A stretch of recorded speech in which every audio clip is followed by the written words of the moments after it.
So here we are back at Camp Heffalump here on the Freeman Family Homestead. Left a hot tent set up for about a week. Might not have been smart, but we did it anyway, and it's held up. It's holding up quite well, actually. Don't mind that. That's the door. I have the door open. It's okay. Came up here today. I'm going to fire up the wood burner inside, melt some of the snow off. Also, with that being said, the boys tried a redesign on their tarp shelter, and it kind of worked. Part of it collapsed down, and then second oldest son decided he was going to leave his sleeping bag set out with the puppy. And if you've ever dealt with puppies, you know how that goes. So his nice cold weather sleeping bag got shredded, so we got to get him a new one. And in the realms of their tarp shelter issue, I have another hot tent on order. Again, not sponsored by anybody at all. I just buy things, test them out, and if they work, I'm going to tell you that they work. So we're going to jump inside the hot tent here, and we're going to go ahead and get a fire going. So all I'm going to do here is use my trusty, but not rusty, Uncle Henry belt knife. We're going to baton us some wood down.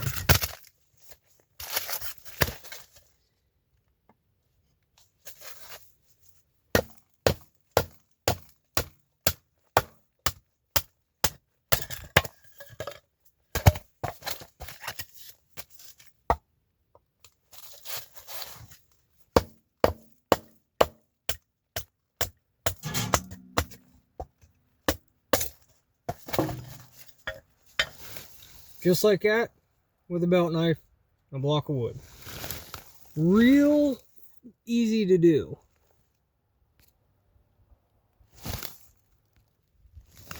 Now that we got some tinder and kindling prepared, one of my most favorite ways to start a fire, got one cotton ball, two cotton balls.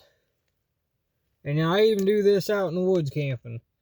I mean, we're still technically in the woods here at Camp Heffalump, but I like to do this when we're in the remote backcountry. The reason I'm using the cotton balls and tree sap is I got this guy right here. It is just a generic no-name knife that my mom, that passed away last month, had got me before she passed away. Nothing special, nothing fancy. It's a no-name knife. I have no idea where she got it, where it came from. For all I know, she could have got it from Temu. Either way, what's nice about it is it's sharp. It has a very nice sharp spine. I think it's kind of cool the way that it latches up. Then this little piece right here, great for a ferrocerium rod.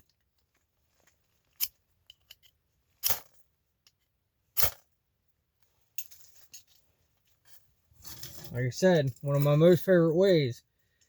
Now, once that tree sap gets caught, which should be happening fairly quickly here, we're going to go ahead. Uh-oh. We had a slight failure.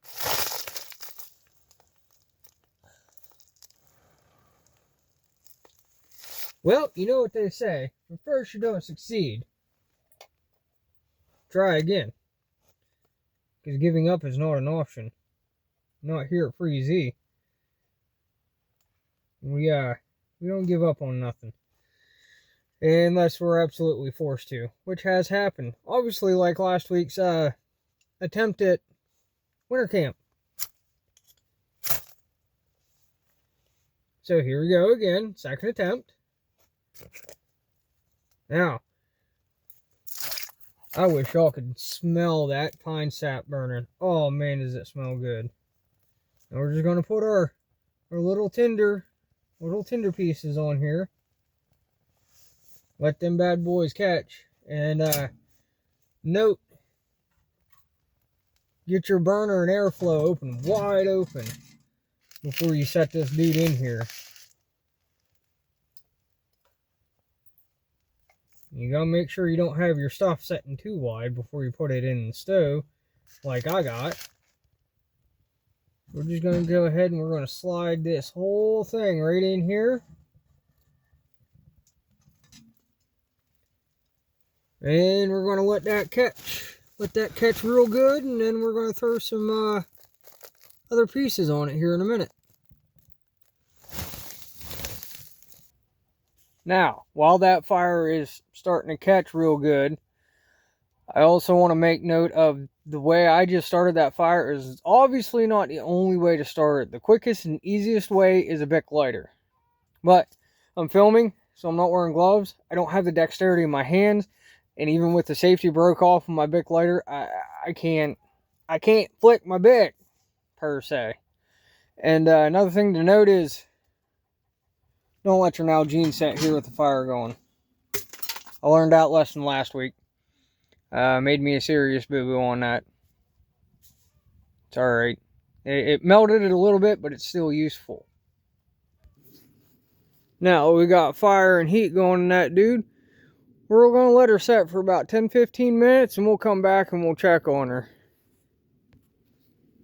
And with any luck, our fire's not going to go out, and we'll be able to add more to it and heat it up and melt some of that snow off of there. And then hopefully next weekend, whenever the new hot tent comes in, we'll have a video for you that is going to show us all camping in the winter. So until then, be safe, God bless, and happy camping.